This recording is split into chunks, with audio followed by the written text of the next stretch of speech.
2 போலீஸ்காரங்க நைட்டு ரோந்துக்கு போகிறாங்க. போகிற இடத்துல என்னென்ன மாதிரியான சம்பவங்கள் நடக்குது, அதுக்கு இவங்க எப்படி ரியாக்ட் பண்ணுறாங்க, அண்ட் அதை கனெக்ட் பண்ணக்கூடிய அந்த பெரிய சம்பவம் என்ன, டுவர்ட்ஸ் தி எண்ட் இவங்களுக்கு என்ன ஆகுதுன்ற மாதிரி நிறைய விஷயங்களை சொல்லக்கூடிய ஒரு படம் தான் இந்த படம். எனக்கு ஷாயியோட ரைட்டிங்கில் வந்த அந்த நயட்டு படம் இருக்குல்ல, ஒரு நல்ல ஒரு இம்பாக்டை கிரியேட் பண்ண ஒரு படம், ஒன் ஆஃப் மை ஃபேவரட் அப்படின்னே சொல்லுவேன். ஸோ அந்த மாதிரியான ஒரு இம்பாக்டை எதிர்பார்த்து தான் இந்த படத்துக்கு நான் போனேன். என்னோட எதிர்பார்ப்பு கொஞ்சமும் குறையாதபடி ஒரு நிறைவான படத்தை கொடுத்துருக்காங்க அப்படின்னே சொல்லலாம். இந்த 2 பேர் போகக்கூடிய அந்த ரோந்து இருக்குல்ல, அந்த ரோந்தே கிட்டத்தட்ட ஒரு ஜேர்னி மாதிரி தான். அந்த ஜேர்னியில் நம்மளும் சேர்ந்து ட்ராவல் பண்ணுற மாதிரி இருக்கும். அண்ட் ஒரு வித்தியாசமான கேசஸ் வரும்.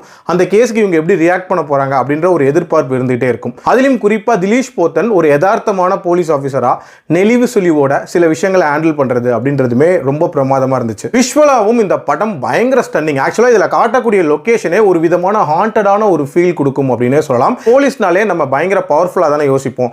அவங்க பவர்லெஸ்ஸாக இருக்கக்கூடிய தருணம் என்ன அப்படின்ற மாதிரியான ஒரு தீமில் போகக்கூடிய ஒரு கிளைமேக்ஸ் அல்டிமேட்டாக இருந்துச்சு.